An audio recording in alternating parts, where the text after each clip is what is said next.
समय की बात है, एक वैज्ञानिक ने एक टिड्डे को पकड़ा और उसे अपनी आवाज पर छलांग लगाना सिखाया। वैज्ञानिक टिड्डे से कहा, कूदो। टिड्डा उसकी आवाज सुनते ही जोर से छलांग लगा देता। वैज्ञानिक के मन में एक आविष्कार उद्भव हुआ। उन्होंने टिड्डे की छलांग पर प्रयोग किया। वैज्ञानिक ने उसकी एक टांग तोड़ दी और फिर बोला, कूदो। अब टिड्डे की छलांग की दूरी कम हो गई। वैज्ञानिक ने उसकी दूसरी टांग तोड़ दी और फिर बोला, कूदो। टिड्डे की छलांग और कम हो गई। इसी तरह उसने टिड्डे की तीसरी टांग तोड़ दी और छलांग की दूरी और कम कर दी। ऐसे ही टिड्डे की सारी टांगें तोड़ दी गईं। अंतिम टांग टूटने पर जब उससे कहा गया, कूदो, तो वो हिल भी नहीं पाया। वैज्ञानिक ने इस अनुभव को अपनी डायरी में लिखा। क्या आप जानते हैं उन्होंने क्या लिखा? जब टिड्डे की एक टांग तोड़ी गई, तो वो थोड़ा बहरा हो गया। जब उसकी दूसरी टांग तोड़ी गई, तो वो और बहरा हो गया।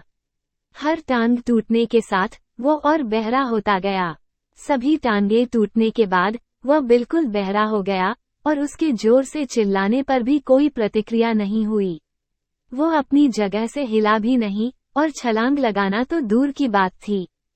इस कहानी को सुनकर सभी को यही लग रहा होगा कि वैज्ञानिक बेवकूफ था और इतनी सीधी सी बात उसे समझ में नहीं आई।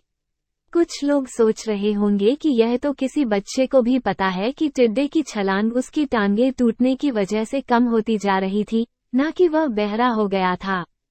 हम सभी जीवन में कई बार ऐसे ही मूर्ख बन जाते हैं और कई बार जीवन में दो घटनाएं एक साथ होती हैं, लेकिन हमें यह नहीं पता होता कि उनका कोई संबंध नहीं होता।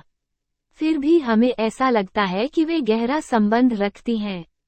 कभी कभी दिखाई देने वाली चीजों को समझने में कठिनाई हो सकती है और हमारे मन में अनुचित संदेह उत्पन्न हो सकते हैं। इसलिए अगर हमें पछताना नहीं है तो हमेशा अपने जीवन में जल्दबाजी में कोई निर्णय न लें और हमेशा समझबूझ का इस्तेमाल करें। हमेशा सावधान रहें, नतीजों को सोच विचार कर ही निकालें।